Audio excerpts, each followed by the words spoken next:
Well, I think you'll agree that it's increasingly uncommon to find anyone who is steadily, so I use the word relentlessly, honest as you are. Now, question, do you use this only in your professional life or professional and personal life? Probably less so in my private life. When your girlfriend comes into the room and she says, do you like my outfit? All they want to hear is yes. And you actually go, no, you're in big trouble. So I just go yes, regardless of how I feel. What advice would you give, what counsel would you give, say, a young person, 12, 13, 14 years old, who sees you on television and says, boy, I like that honesty, I like that candor, that's the reason I like that guy. On the other hand, I want to be popular. Be Paula. Yeah. I mean, there have been surprises in my life, but that's number one. When I got that call, I got some news for you. It's like, whoa. But honestly, the best thing that's ever happened in my life. How's it changed you? I think it's made me a bit calmer. I think it balances your mind. That 1 minute you could be worrying about something really stupid that's happening on your shows, and then you've got somebody in front of you, who is alive and they're part of you. It's a great leveler. And you named your son after your father. Yes, I did. Did that decision come to you instantly and quickly? No, interestingly, Lauren and myself came up with it. And funny enough, Lauren was more insistent than me because I wanted to call him Simon. And then one day I called her. I went, maybe it's not a great idea. And she went, thank God you said that because I've been worrying about this for the last 3 weeks. So you considered having him being Simon? 100%. 100%. Did you or did you not think that might place a very heavy load on him as he went through life? Well, I did in the end. I think, when he was old enough to go on Google and he would have typed in Simon Cowell, he may have had a few misgivings. So I didn't want to give him that pressure. Right. So Eric was a very, very good decision.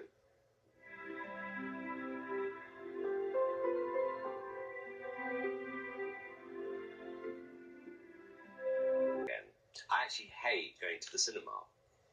I went the other night. I mean, it was just the worst thing I've ever done. But you're in the movie business now, big time. I am, but I don't like going into movie theatres. We watched this movie the other day. I mean, I've got to tell you, watching 10 minutes of trailers in 3D with these stupid glasses, and everything looks identical, and then the film comes on. After 15 minutes, I had to walk out. I mean, it was like being assaulted.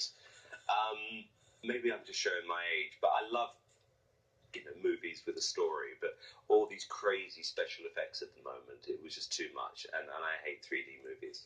Well, yes, but One Direction is made into a movie, and now into a second movie, as I understand it. Yeah, that was in 3D, actually. I like some 3D movies.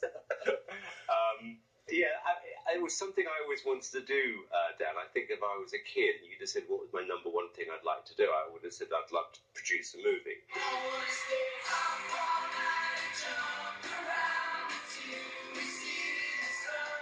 In 2013, Simon Cowell produced a documentary on the hit band One Direction.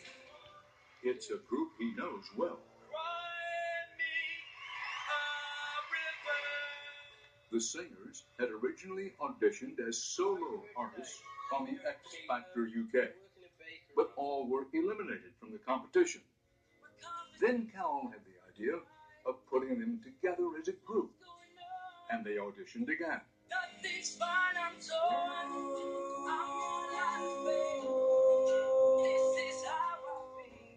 I remember looking up saying, thank you, God. I just knew we had something incredible. The chemistry, the dynamic was unbelievable. And Internet is so powerful it can do your job for you, but it can also destroy you in an instant. 100%. 100%. Trust me, Dan, I think about that on a daily basis. There's nowhere to hide. As a producer, I mean, it's intoxicating. It's so exciting, having that ability to actually have that instant feedback as to how people are reacting to your show or not. I can understand it being exhilarating, but it also can be depressing if you see yourself going down the tubes. I've seen it go the other way, trust me, which is this show is a complete dog. If I'm looking at the reaction now, and they were right. Singers don't want to find other stars. It's just not in their DNA. They only think about themselves. That is the nature of being a solo artist. I am a cold-hearted A&R guy. I own a record label, so the only thing I'm interested in is finding a star. You put a singer in my seat, and somebody 10 years younger than her comes on and is better than her, she does not want her to do well. It's a fact. That's why it's kind of crazy what's going on at the moment, that you've got singers judging other singers. It doesn't work. Was that your problem with Paula? 100%. God, she'll kill me for that. Paula was the exception to the rule. She was better than others, let's put it this way. I do watch other shows sometimes, and I'm thinking, you're not sitting there thinking, I want to hear you. You're sitting there thinking, I actually want to promote my next record now. You know what's said about you on the negative side, so let's start with a few things. Say to me, Dan, what you don't know about Simon is he's really greedy. Not the first time you've heard that. Greedy. I'm not greedy. I'll tell you what it is. Because you said to me a while ago, I must have made a lot of money when I first did Pop Idol or American Idol. I mean, the truth was, I got paid nothing on the first series of Pop Idol. When you've gone through life, have you ever been what you consider to be too heavily into drink? Of course. I mean, I have a rule, which is never drink in the daytime and never drink before you eat it when you're having dinner. A couple of vodkas at night time.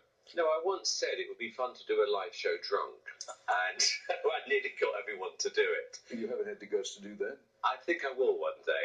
This is something. I think I was watching a Dean Martin talk show years ago, and he was definitely sloshed, and it was one of the funniest interviews I've ever seen. And those were the days where you could go on a talk show and have a few whiskeys and a cigarette. I thought I would have loved to have been around those days. Well, if you decide to do it, please call me collect, because we'd like to tape it. We'd like to tape it. I'll let you know. I'd like you to meet my dogs. I'd love to meet you. Can we get Squidly and Diddly? Because although I've got one proper baby, these are my two other babies. Here they are. It's Squidly and Diddly. Come on, guys. Hello. Say hello. These are my two other babies. And how old are they? They're about a year old now. Yeah. Now, have you trained them yourself? You don't have time to train them. Dan, I've tried. They are untrainable. I mean, literally. Or maybe it's just me. Yeah. Simon, thank you. Dan, it's been an absolute pleasure. I really mean that. So very much.